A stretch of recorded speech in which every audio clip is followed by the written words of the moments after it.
No crepúsculo do século XV, enquanto a Europa despertava de um sono medieval para encarar um oceano que muitos acreditavam ser o abismo final de todas as coisas, nasceu em Portugal um homem cujo nome se tornaria sinônimo de audácia absoluta e de uma vontade capaz de dobrar o próprio globo. Fernão de Magalhães veio ao mundo por volta de 1480, uma data que flutua na bruma dos registros históricos, assim como o local exato de seu nascimento. Para alguns, ele é filho da rude e montanhosa Sabrosa, na região de Trás-os-Montes, onde o granito e o vento forjam temperamentos de ferro. Para outros, ele nasceu no Porto, a vibrante cidade mercantil onde o Rio Douro se entrega ao Atlântico. Ele era fruto da pequena nobreza, a chamada fidalguia de cota de malha, uma classe que possuía linhagem e brasão, mas cujas arcas estavam frequentemente tão vazias quanto as promessas de um horizonte desconhecido. Seu pai, Rui de Magalhães, exercia cargos de administração local, e sua mãe, Alda de Mesquita, assegurava que os valores da honra e da fé cristã fossem o alicerce inabalável da casa. Contudo, a estabilidade da infância foi brutalmente interrompida pela morte prematura de seus pais. Órfão e com o futuro incerto, o jovem Fernão, por volta dos 12 anos, foi enviado para a corte em Lisboa, um movimento estratégico para jovens de sua classe que buscavam proteção e ascensão sob a sombra da monarquia. Lisboa, naquele final de século, não era apenas uma capital, era o centro de comando de uma revolução geográfica sem precedentes históricos. Ao entrar para o serviço da rainha Leonor como pajem, Magalhães deixou para trás a vida provincial e mergulhou no epicentro da inteligência marítima global. Imagine o impacto para um jovem adolescente ao caminhar diariamente pelos corredores do Paço da Ribeira, onde cada sussurro poderia ser um segredo de Estado sobre uma nova rota comercial ou uma ilha recém-descoberta. Ali, sua educação foi forjada no fogo da necessidade prática e da ciência de vanguarda. Enquanto os filhos da alta aristocracia se perdiam em prazeres cortesãos, Fernão devorava os ensinamentos sobre cosmografia, cartografia e astronomia náutica. Ele aprendeu a ler o céu noturno não como um poeta, mas como um matemático, entendendo como o astrolábio e a balestilha poderiam transformar a luz das estrelas em coordenadas de sobrevivência. Ele teve acesso à mística e ultra-secreta Casa da Guiné e da Mina, o arquivo central, onde os mapas, o padrão real, eram desenhados e atualizados com cada nova nau que retornava do mar. Ele viveu o ano de 1492, quando a notícia do feito de Colombo abalou os alicerces de Portugal e presenciou as tensas negociações do Tratado de Tordesilhas em 1494, que retalhou o planeta como se fosse propriedade privada. O ponto de virada definitivo ocorreu em 1499, quando a frota de Vasco da Gama retornou da Índia. O porto de Lisboa tornou-se um cenário de delírio e glória. O cheiro pungente da pimenta e da canela flutuava no ar, e o ouro que chegava não era apenas metal, mas a prova de que o mundo era vasto e estava à disposição dos corajosos. Magalhães viu os marinheiros desfigurados, mas com os olhos brilhando pela riqueza. Naquele momento, a vida de pajem, servindo vinho em banquetes, tornou-se uma prisão. Ele não queria ser apenas uma testemunha da história, ele queria ser o autor de seus próprios mapas. A cada conversa ouvida, a cada diagrama estudado sob a luz de velas, ele compreendia que o seu destino não seria cumprido na terra firme, mas no abismo salgado que prometia tudo a quem soubesse decifrar seus enigmas. O jovem fidalgo aguardava apenas o sinal para trocar os veludos da corte pela armadura e pelo convés das caravelas, iniciando uma odisseia que o levaria dos portos de Portugal aos confins da Ásia, onde o sangue e o sal forjariam o homem que um dia decidiria que o mundo não tinha fim. A despedida de Lisboa, em março de 1505, não foi apenas uma partida naval, mas o rito de passagem definitivo onde o fidalgo de corte morria para dar lugar ao soldado do império. Fernão de Magalhães, agora com cerca de 25 anos, embarcou na armada de Dom Francisco de Almeida, o primeiro vice-rei da Índia. Aquela era a maior expedição já enviada por Portugal ao Oriente, 22 naus e 1.500 homens de armas, uma floresta de mastros que carregava consigo a missão de esmagar qualquer resistência ao monopólio português das especiarias. O objetivo era claro e brutal: estabelecer o Estado da Índia, através da força das bombardas e do aço das espadas. A viagem em direção ao sul, contornando o Cabo das Tormentas, que o otimismo de Dom João II rebatizara como Cabo da Boa Esperança, foi o primeiro teste de resistência física e mental para o jovem Fernão. Ele aprendeu que o mar não perdoa a hesitação e que a sobrevivência dependia da disciplina férrea e de um conhecimento quase místico das correntes e dos ventos. Ao chegarem à costa oriental da África, Magalhães teve seu verdadeiro batismo de fogo. A frota atacou as cidades-estado de Quilula e Mombaça, centros comerciais prósperos que se recusavam a pagar tributo à coroa portuguesa.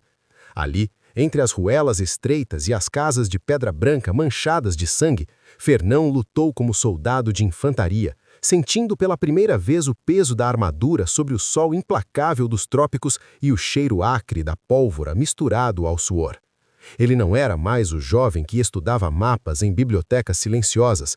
Ele era agora o homem que via a geografia ser conquistada palmo a palmo. A frota seguiu para a Índia, onde a resistência local era ainda mais sofisticada e perigosa. Em 1506, na Batalha Naval de Cananor, Magalhães foi ferido pela primeira vez. O ferimento, embora não fatal, foi uma marca profunda que o lembrou da fragilidade da vida humana diante da vastidão dos impérios. Ele passou meses em recuperação, mas seu espírito não se abateu.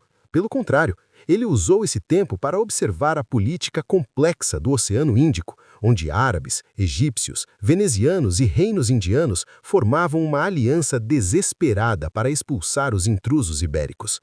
O auge desse conflito ocorreu em fevereiro de 1509, na épica Batalha de Dil. Este confronto não foi apenas uma escaramuça, mas um dos eventos navais mais decisivos da história mundial. A frota de Francisco de Almeida enfrentou uma coligação formidável de mamelucos do Egito, otomanos e os Samorim de Calecut. Magalhães estava no coração da tempestade de fogo. Ele testemunhou a destruição das galés inimigas e a consolidação definitiva da supremacia portuguesa nos mares do Oriente. A vitória em Dil transformou o Índico em um lago português por quase um século. Para Fernão, contudo, a glória militar era acompanhada por uma observação silenciosa e técnica. Ele começou a notar as limitações das rotas conhecidas e a enorme distância que separava as fontes das especiarias da metrópole europeia. Ele via a riqueza passar por suas mãos, mas via também o custo humano e logístico de se manter uma rota que dependia exclusivamente do contorno da África. Foi nesse período, entre batalhas navais e patrulhas costeiras, que ele conheceu aquele que se tornaria seu amigo mais próximo e possivelmente o catalisador de seus planos futuros, Francisco Serrão. Juntos, eles começaram a sonhar com as Ilhós Molucas, o mítico paraíso das especiarias, um lugar tão distante que parecia tocar o fim do mundo. Magalhães estava sendo forjado pela violência, pela navegação extrema e por uma curiosidade que o isolava dos demais soldados.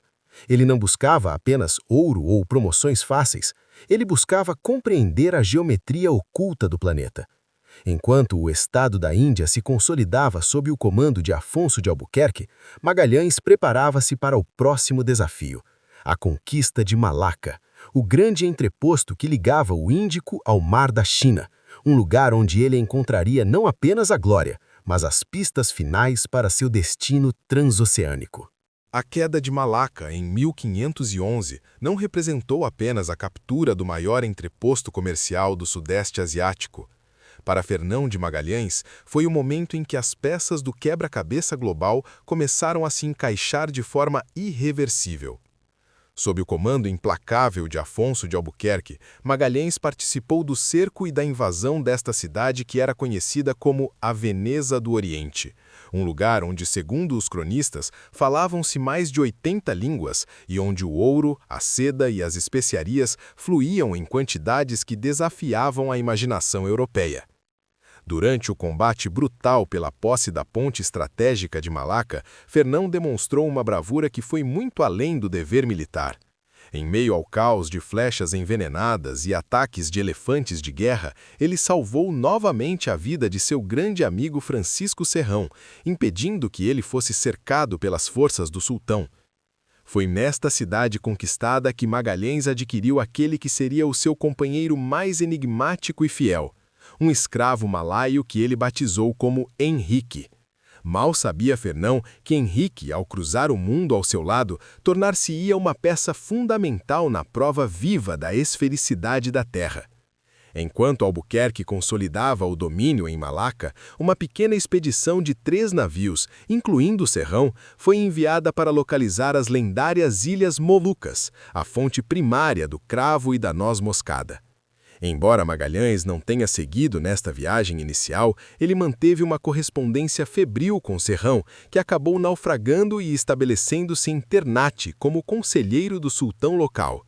As cartas que recebia de Serrão eram descrições de um paraíso terrestre, mas continham uma observação geográfica crucial. Serrão acreditava que as ilhas estavam tão a leste que talvez estivessem mais próximas das terras descobertas por Colombo do que da própria Índia. Essa semente de dúvida plantada nas cartas do amigo germinou na mente de Magalhães como uma obsessão. Ao retornar a Portugal em 1512, ele já não era o mesmo homem. Ele trazia consigo Henrique, uma fortuna modesta e uma ideia perigosa. No entanto, a recepção na corte de Dom Manuel I foi fria e desdenhosa. O rei, que nunca nutriu simpatia pelo fidalgo de têmpera austera e olhar crítico, ignorou seus feitos no Oriente. Sem ocupação na capital, Magalhães alistou-se em 1513 para lutar em outra frente do império, a expedição contra Azamor, no Marrocos. Ali, em um combate de cavalaria contra os mouros, ele sofreu um ferimento que mudaria sua vida física e social. Uma lança atingiu seu joelho, rompendo o tendão e deixando-o coxo pelo resto de seus dias. O caminhar claudicante tornou-se o símbolo visível de seu sacrifício, mas na corte de Lisboa foi usado como motivo de troça.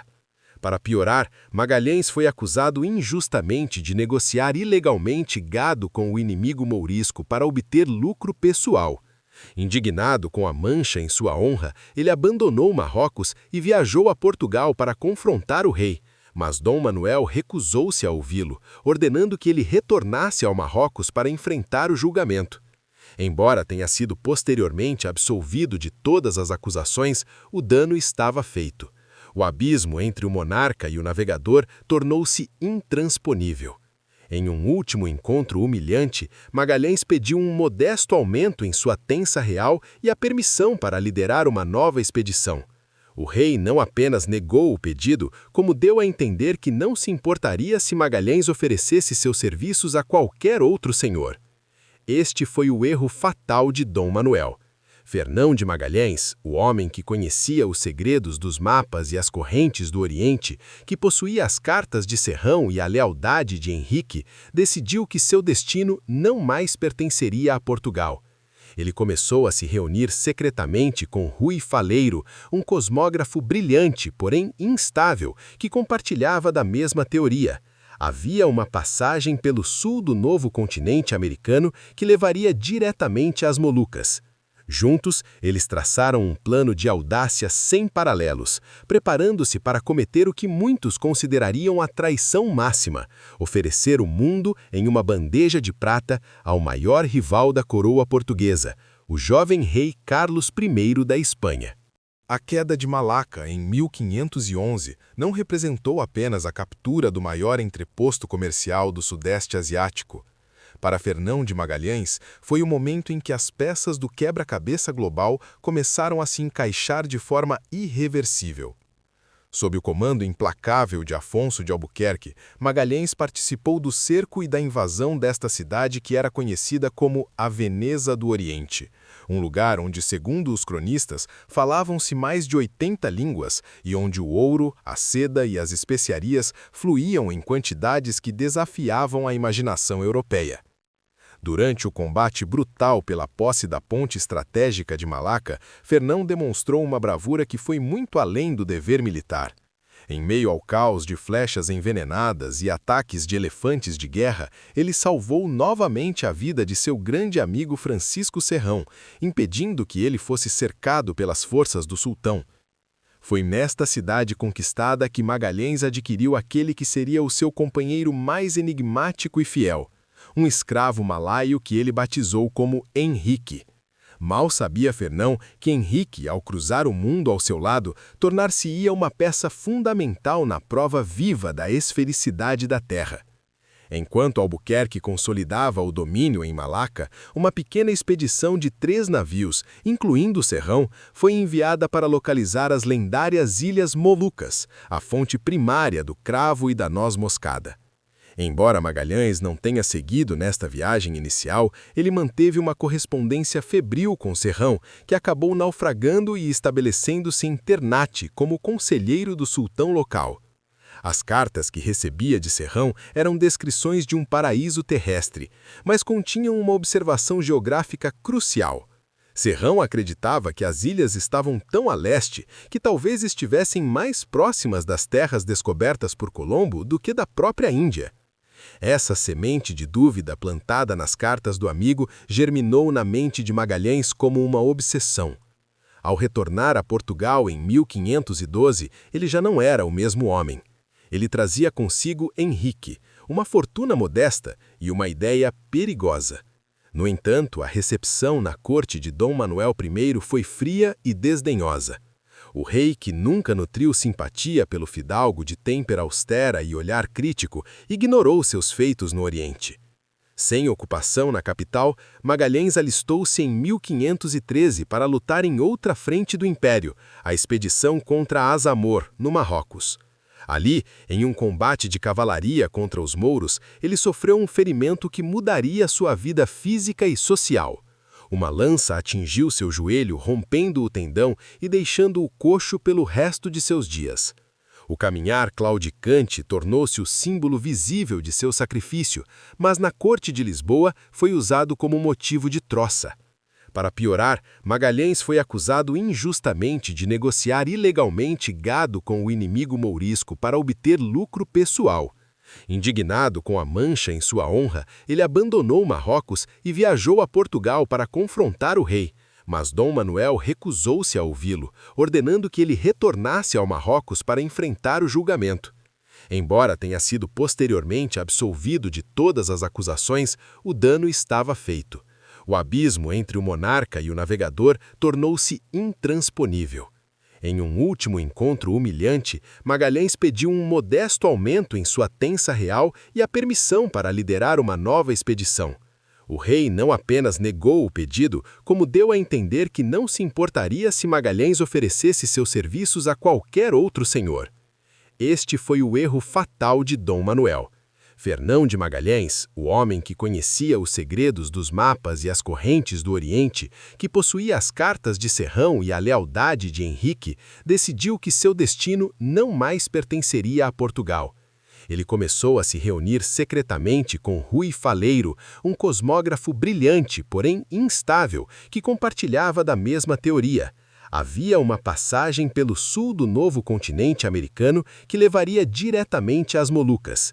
Juntos, eles traçaram um plano de audácia sem paralelos, preparando-se para cometer o que muitos considerariam a traição máxima: oferecer o mundo em uma bandeja de prata ao maior rival da coroa portuguesa, o jovem rei Carlos I da Espanha. No dia 20 de setembro de 1519, as águas de Sanlúcar de Barrameda testemunharam um espetáculo de fé, ambição e um medo mal disfarçado. 5 navios, a Trinidade, a San Antônio, a Concepción, a Vitória e a Santiago, soltaram suas amarras para o que seria a viagem mais audaciosa da história humana. Fernão de Magalhães, agora investido com o título de capitão-general, ordenara que todos os 270 homens da tripulação se confessassem antes da partida, um rito de passagem para aqueles que sabiam que o oceano poderia ser seu túmulo. A frota, oficialmente chamada de Armada das Moluscas, não era composta pelas melhores naus da Espanha. Eram cascos de carvalho usados, reforçados às pressas e carregados até o limite com provisões que deveriam durar 2 anos. Toneladas de biscoito seco, barris de vinho, mel, queijo, carne salgada e até 7 vacas vivas para fornecer leite e carne fresca nos primeiros meses. Mas o que mais pesava nos convéses não era a carga, mas a desconfiança. Magalhães, o português, comandava capitães espanhóis de linhagem nobre que o viam como um intruso arrogante. O conflito não tardou a explodir. Já na escala nas Ilhas Canárias, Juan de Cartagena, o capitão da San Antônio e inspetor-geral da frota, questionou abertamente as rotas decididas por Magalhães. A resposta de Fernão foi gélida e definitiva. Ninguém deve me pedir contas. Sigam a minha bandeira de dia e a minha lanterna de noite.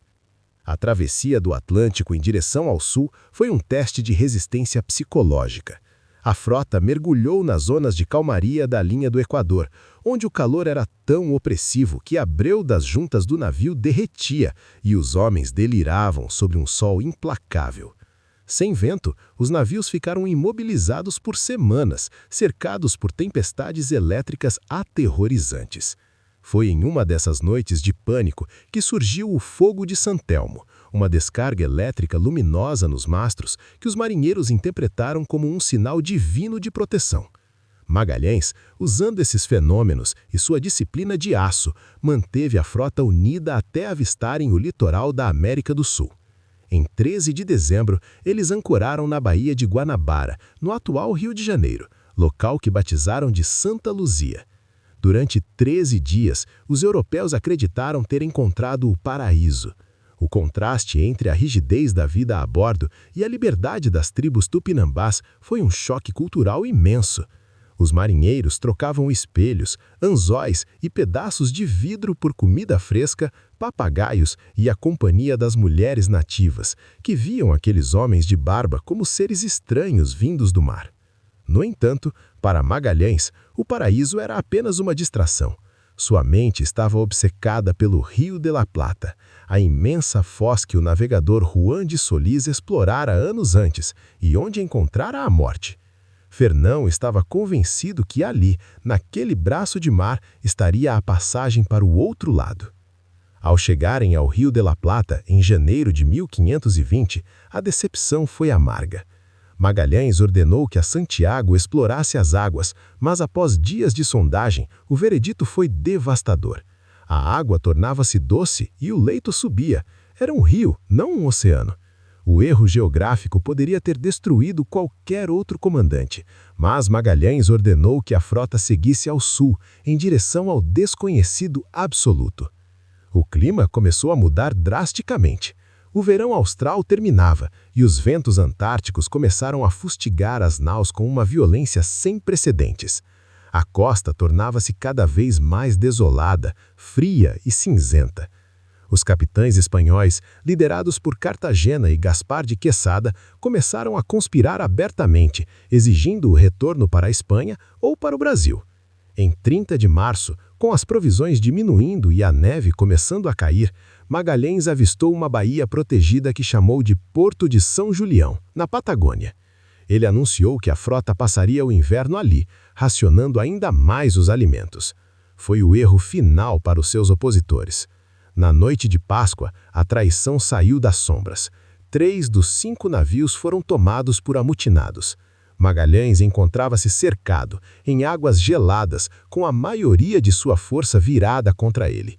O destino da primeira volta ao mundo e a própria vida de Magalhães dependiam agora de sua capacidade de ser mais impiedoso do que o próprio inverno patagônico.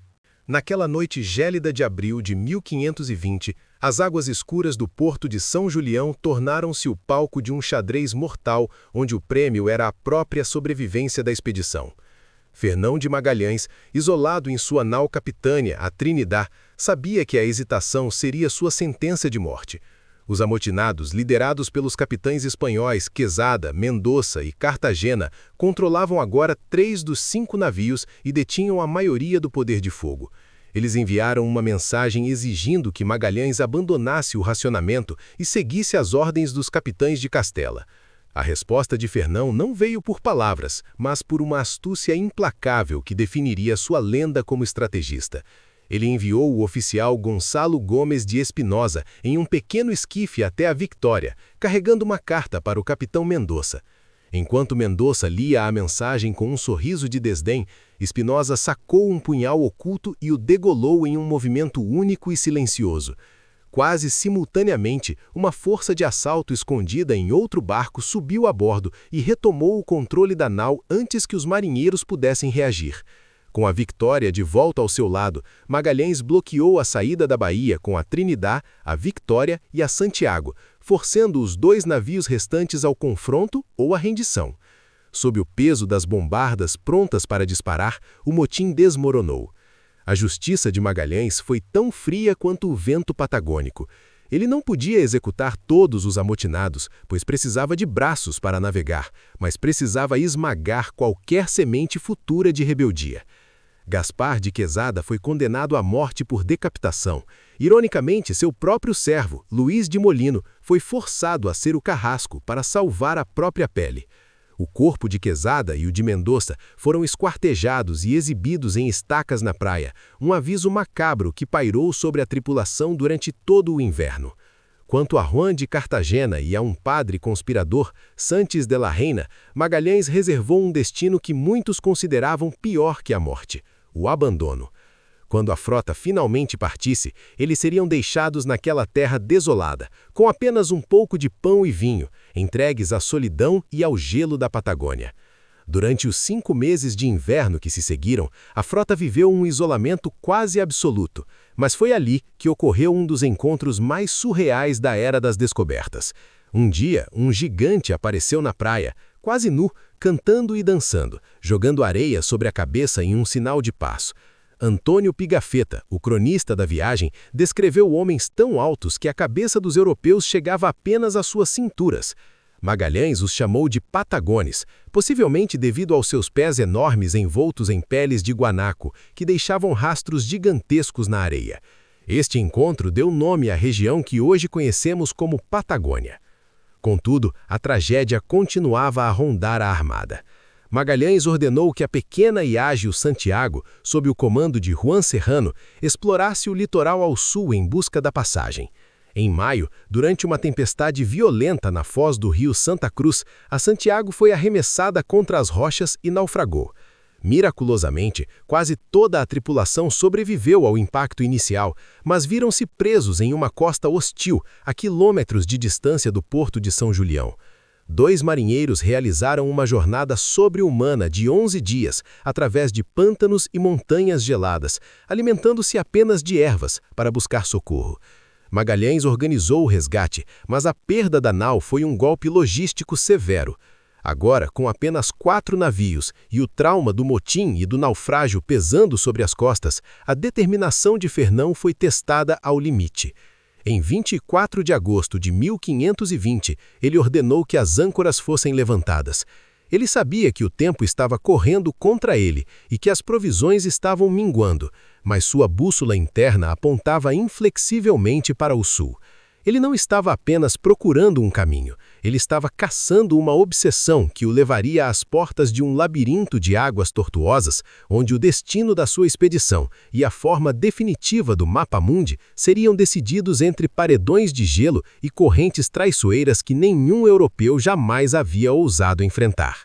Em outubro de 1520, sob um céu de chumbo e fustigados por ventos que pareciam soprar diretamente das profundezas geladas da Antártida, os 4 navios remanescentes da Armada das Molucas deixaram para trás o cenário sangrento e desolador do Porto de São Julião.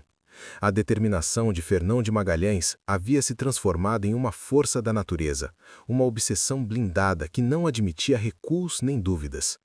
A frota navegava agora em águas onde nenhum europeu jamais havia lançado uma sonda, costeando uma terra que se tornava cada vez mais fragmentada e hostil.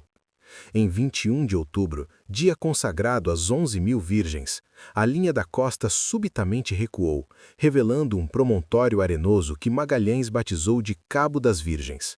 Atrás dele, abria-se uma bocarra escura e ameaçadora entre penhascos escarpados. Para a maioria dos capitães e pilotos, aquilo parecia apenas mais uma baía sem saída. Um saco geográfico que os prenderia em um beco sem saída enquanto o gelo do inverno se fechava sobre eles.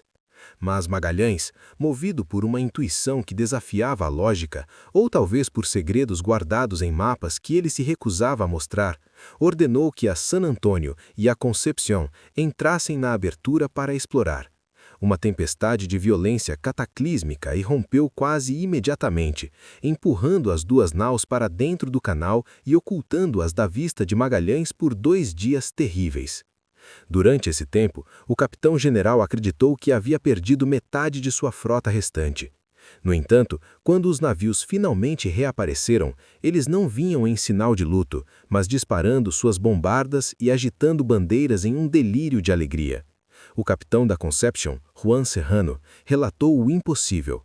Eles haviam navegado milhas para dentro e a água continuava salgada, profunda, e o mais importante, apresentava fortes marés.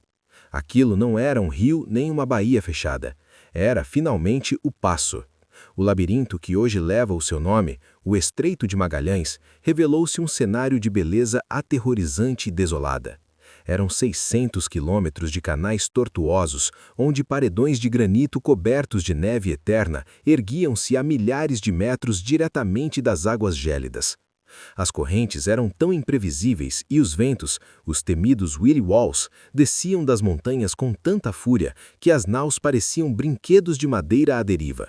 À noite, ao olharem para as margens ao sul, os marinheiros viam milhares de pequenas luzes oscilando na escuridão absoluta. Magalhães chamou aquela região de Terra do Fogo, acreditando tratar-se de fogueiras de exércitos nativos invisíveis que os vigiavam da névoa, quando na verdade eram apenas os fogos domésticos dos povos Kaueskar e Selknam, que tentavam se aquecer naquele clima brutal. Mas a majestade do estreito escondia uma traição que quase selou o fim prematuro da Odisseia. Enquanto a frota se dividia para explorar os canais ramificados, Estevão Gomes, o piloto português da San Antônio, a maior nau da frota e a que carregava a maior parte vital dos suprimentos, decidiu que sua lealdade à coroa espanhola e seu ódio pessoal por Magalhães falavam mais alto que a missão. Aproveitando-se de uma manobra de separação, Gomes e os amotinados subjugaram o capitão Álvaro de Mesquita, primo de Magalhães, e deram meia volta em direção ao Atlântico, desertando e levando consigo a comida e as esperanças de sobrevivência da expedição. Magalhães passou dias agoniantes procurando pelo navio desaparecido, deixando sinais em cruzes de madeira nas margens, até que o silêncio do canal confirmou o golpe devastador. Ele estava agora com apenas 3 navios, com menos da metade das provisões originais e prestes a entrar em um oceano que ninguém no mundo civilizado sabia onde terminava. No entanto, em 28 de novembro de 1520, os navios dobraram o último promontório, o Cabo Desejado, e as águas cinzentas do estreito deram lugar a um horizonte azul infinito e sereno. Magalhães, ao contemplar a vastidão daquele novo mar que se apresentava tão calmo após meses de tempestades, chorou de emoção e batizou de Mar Pacífico. Ele acreditava que as Ilhas das Especiarias estavam a poucos dias de distância, sem imaginar que acabara de entrar no maior deserto líquido do planeta, onde a calmaria que dera o nome ao oceano se tornaria sua maior e mais mortal inimiga. No dia 6 de março de 1521, quando a linha do horizonte parecia ter se tornado uma sentença definitiva de morte para os homens de Fernão de Magalhães, o grito de terra ecoou do cesto da Gávea como uma ressurreição. Após quase 100 dias de um isolamento absoluto no maior vazio do planeta, as 3 naus esqueléticas e tripuladas por fantasmas famintos avistaram as ilhas que hoje conhecemos como Guam, no arquipélago das Marianas. Para aqueles marinheiros, cujas gengivas apodrecidas pelo escorbuto mal permitiam sussurrar uma prece, a visão de montanhas verdes e coqueiros balançando ao vento não era apenas geografia, era a prova de que Deus não os havia abandonado no deserto líquido do Pacífico. Mas o alívio foi imediatamente confrontado por um choque cultural de proporções sísmicas. Mal as âncoras tocaram o leito coralino, as naus foram cercadas por centenas de pequenas embarcações ágeis, com velas triangulares de esteira, tripuladas pelos nativos chamorros. Estes homens, de físico atlético e pele bronzeada, não possuíam o conceito europeu de propriedade privada. Para eles, tudo o que estava ao alcance era um recurso compartilhado da natureza. Com uma agilidade que deixou os exaustos espanhóis atônitos, os nativos subiram a bordo e começaram a levar tudo o que podiam carregar: facas, pedaços de ferro, roupas e até mesmo o esquife, o pequeno barco de serviço da nau Trinidad. Magalhães, cuja disciplina de ferro não admitia o que ele interpretava como um saque descarado, reagiu com a violência característica de um capitão-general que sentia sua autoridade ameaçada. Ele ordenou que uma força de 40 homens armados desembarcasse. O que se seguiu foi um episódio brutal e lamentável. Os europeus incendiaram cerca de 40 casas e várias embarcações nativas, matando 7 homens no processo para recuperar o esquife roubado. Magalhães batizou o lugar de Ilhas dos Ladrões, Islas de los Ladrones, um nome que carregava todo o peso do preconceito e da incompreensão mútua daquela época. Apesar do conflito, a estadia forçada permitiu que a tripulação finalmente consumisse água fresca, frutas cítricas, inhames e carne de porco. O efeito foi milagroso. Em poucos dias, os homens que estavam à beira da morte recuperaram as forças, as gengivas desincharam e o brilho da ambição voltou aos olhos da armada. No dia 9 de março, Magalhães ordenou que as velas fossem içadas novamente. Ele sabia que as Molucas não poderiam estar longe, mas o que ele encontrou em seguida não foram apenas ilhas de especiarias, mas um vasto e complexo arquipélago que desafiaria toda a sua diplomacia e, eventualmente, selaria o seu destino. Ele navegava agora em direção ao oeste, entrando nas águas das Filipinas, um território onde as culturas asiáticas, muçulmanas e animistas se entrelaçavam em uma rede de alianças e rivalidades que o navegador português, em sua arrogância de cruzado, acreditava poder dominar com o simples poder das suas bombardas e da sua fé inabalável, sem saber que estava prestes a entrar no labirinto político que o levaria ao seu ato final. A madrugada de 27 de abril de 1521 não era apenas o prelúdio de uma batalha, mas o início do fim para o sonho de Fernão de Magalhães. Movido por um fervor religioso que agora beirava o messianismo, o capitão-general português ignorou todos os conselhos de prudência.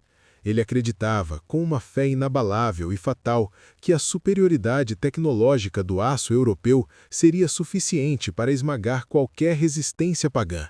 Ele proibiu Raja Humabon de intervir com seus guerreiros de Cebu, querendo provar que apenas 60 cristãos eram capazes de derrotar milhares.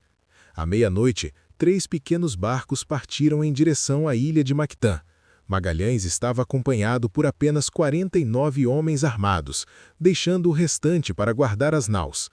Quando chegaram à costa de Mactã, 2 horas antes do amanhecer, encontraram o primeiro obstáculo que a geografia lhes impôs.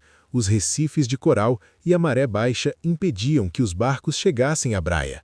As bombardas, que deveriam fornecer cobertura de fogo, ficaram presas longe demais para que os tiros fossem eficazes. Magalhães ordenou que seus homens saltassem na água, que chegava às coxas, e caminhassem sob o peso das armaduras até a areia seca. Ao pisarem na areia, os europeus foram recebidos por um exército de 1.500 guerreiros de Lapu-Lapu, divididos em 3 divisões que os cercaram pelos flancos e pela frente. A disparidade numérica era aterradora.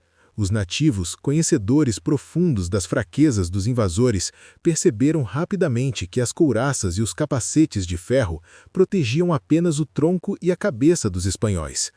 Lapu-Lapu deu a ordem crucial: atinjam as pernas. Uma chuva de flechas de cana com pontas endurecidas pelo fogo, lanças de bambu e pedras começou a cair sobre o pequeno destacamento. Magalhães tentou incendiar as casas da vila para espalhar o pânico, mas isso apenas enfureceu ainda mais os defensores, que atacaram com uma ferocidade redobrada. O combate transformou-se em uma carnificina lenta e desesperada. As armas de fogo dos europeus demoravam muito para recarregar, e os nativos moviam-se com tamanha agilidade que os tiros frequentemente erravam o alvo. Fernão de Magalhães, reconhecível por sua armadura ornamentada, tornou-se o alvo principal. Uma flecha envenenada atingiu a sua perna direita, a mesma que ele já arrastava desde o Marrocos.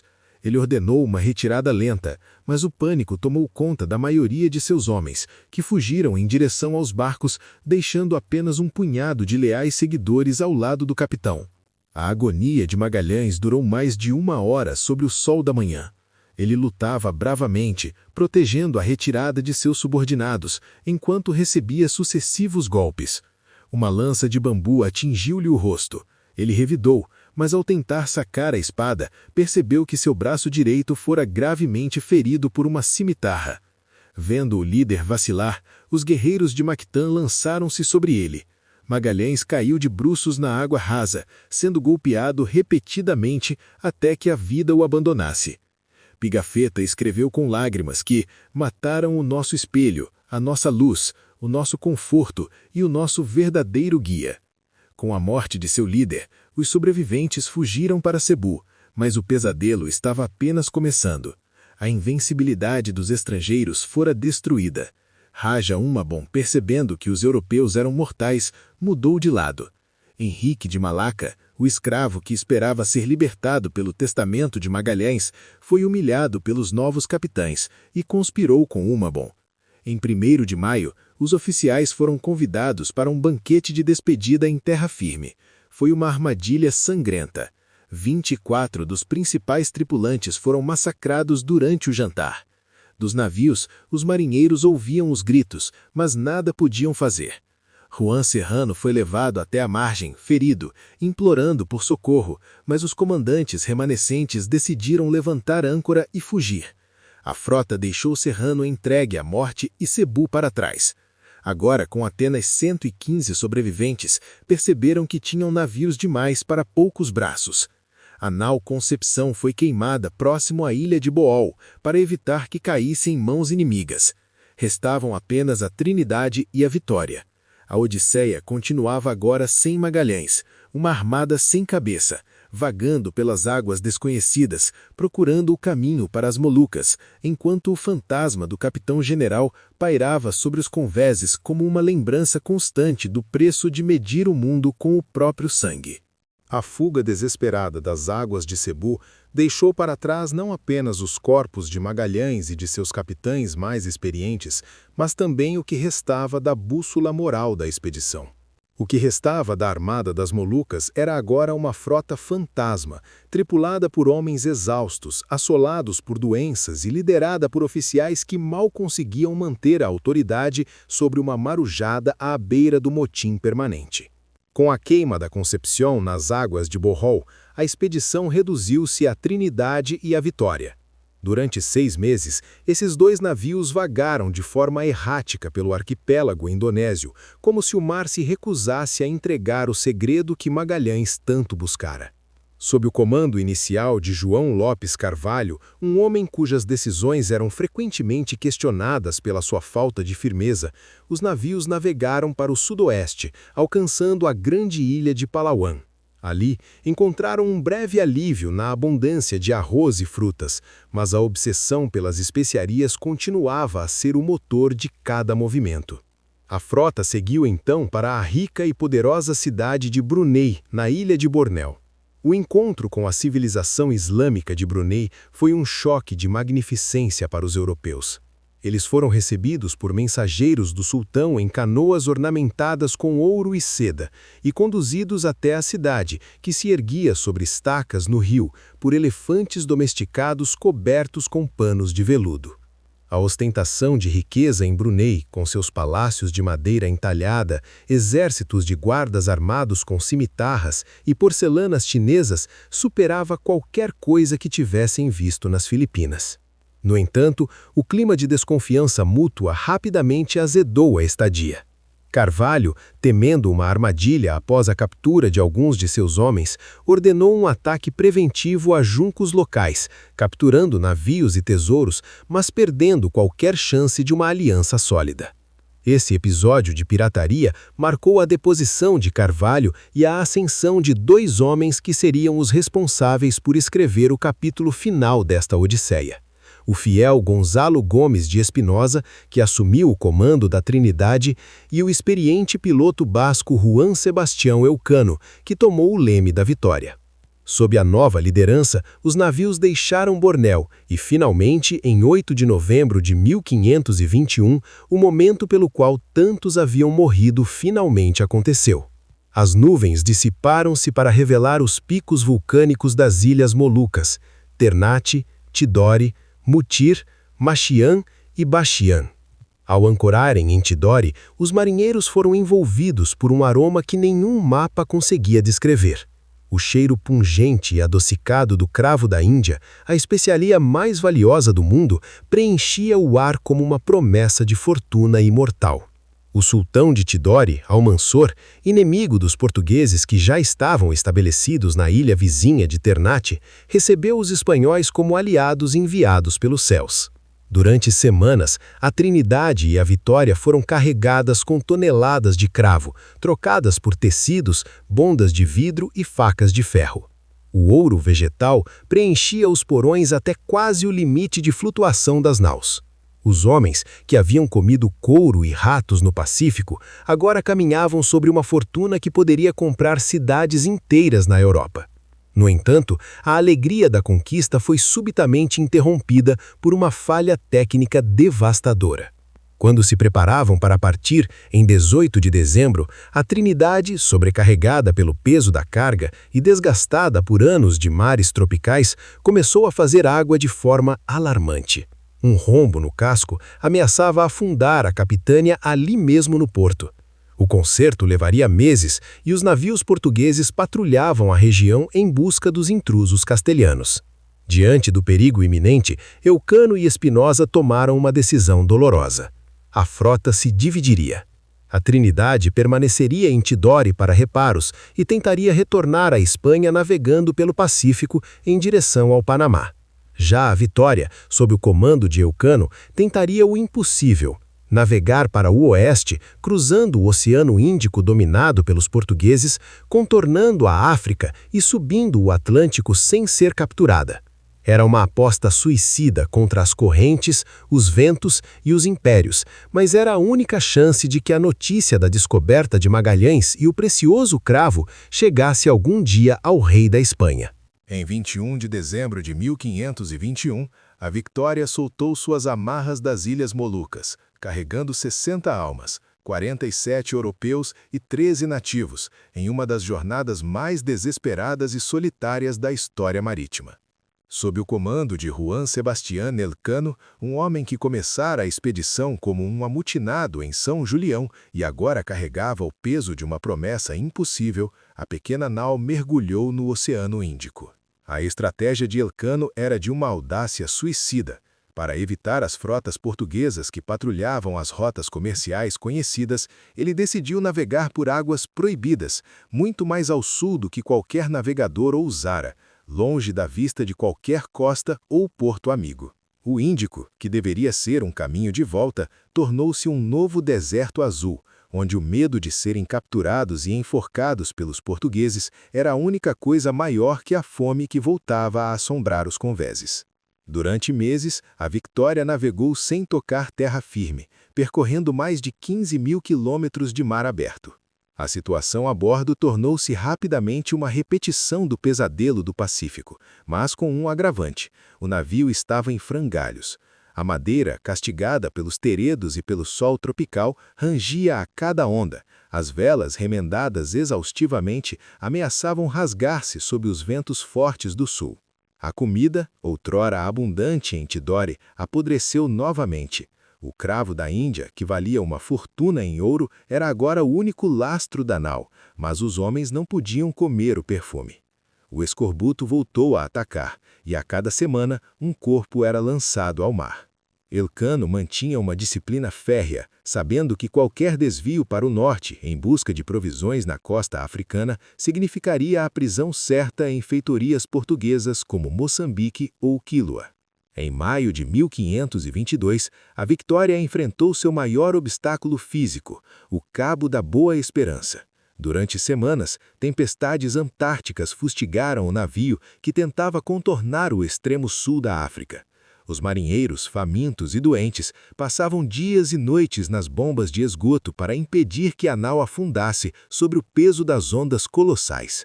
Quando finalmente conseguiram entrar no Atlântico, restavam apenas 35 europeus e alguns poucos nativos vivos. A subida pelo Atlântico foi uma agonia de silêncio e desespero. Em julho, com o navio literalmente se desfazendo e os homens morrendo de fome, Elcano foi forçado a tomar uma decisão dilacerante. Ele aportou nas ilhas de Cabo Verde, território português, fingindo que vinha da América e que tivera um mastro quebrado em uma tempestade. Foi ali, durante a troca de mercadorias por comida, que ocorreu um dos momentos mais fascinantes da história da ciência. Os marinheiros descobriram que, embora seus diários marcassem quarta-feira, em terra era quinta-feira. Sem saber, eles haviam perdido um dia ao navegarem contra o movimento de rotação da Terra, antecipando em séculos o conceito da linha internacional de data. No entanto, a farsa europeia não durou muito. Um dos marinheiros, ao tentar pagar por provisões com cravo da Índia, revelou acidentalmente a origem da viagem. Os portugueses, percebendo a farsa, prenderam 13 homens que estavam em terra. Elcano, ao ver o perigo de ser capturado com a carga preciosa, ordenou que a Victoria levantasse âncoras imediatamente, deixando seus companheiros para trás. Agora, com apenas 22 pessoas a bordo e uma nau que era pouco mais que uma casca de noz podre, ele iniciou a última etapa e mais dramática em direção à Espanha, navegando em zigue-zague para evitar as patrulhas inimigas, enquanto o mundo, sem saber, aguardava a chegada do primeiro objeto humano a dar a volta completa em torno de seu eixo. A fuga desesperada das águas de Cabo Verde, em julho de 1522, marcou o início da última e mais agonizante etapa de uma odisseia que já durava quase 3 anos. Juan Sebastián Elcano, agora no comando de uma nau Victoria que mais parecia um esqueleto de madeira flutuante, tomou a decisão de navegar em um arco largo pelo Atlântico Norte, fugindo das rotas habituais para evitar o aprisionamento pelos portugueses. O que restava da tripulação era um grupo de 18 homens, espectros humanos com a pele curtida pelo sal e pelo sol, cujos olhos carregavam o peso de terem visto o fim do mundo e retornado. A Victoria estava em um estado deplorável. A água do mar invadia o casco por dezenas de fendas e o bombeamento era uma tarefa incessante que consumia as últimas forças dos sobreviventes. A fome, aquela velha e cruel companheira, voltou a cobrar seu preço. Eles tinham toneladas de cravo nos porões, uma fortuna que poderia comprar reinos, mas não tinham um pedaço de pão seco para mastigar. O contraste era uma ironia amarga, homens morrendo de inanição sobre um lastro de especiarias preciosas. Durante 8 semanas, eles lutaram contra as calmarias e as correntes contrárias do Atlântico, navegando em um silêncio que só era quebrado pelo ranger da madeira podre e pelo som das ondas. A mente de cada um daqueles 18 homens estava fragmentada. Eles já não sabiam se eram heróis ou condenados, e a descoberta do dia perdido em Cabo Verde ainda os perturbava, como se tivessem cruzado não apenas o espaço, mas o próprio tempo. Finalmente, no dia 6 de setembro de 1522, uma linha tênue e familiar surgiu no horizonte, a costa da Espanha. Quando a Victoria dobrou o promontório de Sanlúcar de Barrameda, não houve salvas de canhão festivas ou bandeiras coloridas. O que entrou no porto foi um navio fantasma, com as velas em farrapos e o casco coberto de cracas e algas. Os habitantes locais, ao observarem aquela embarcação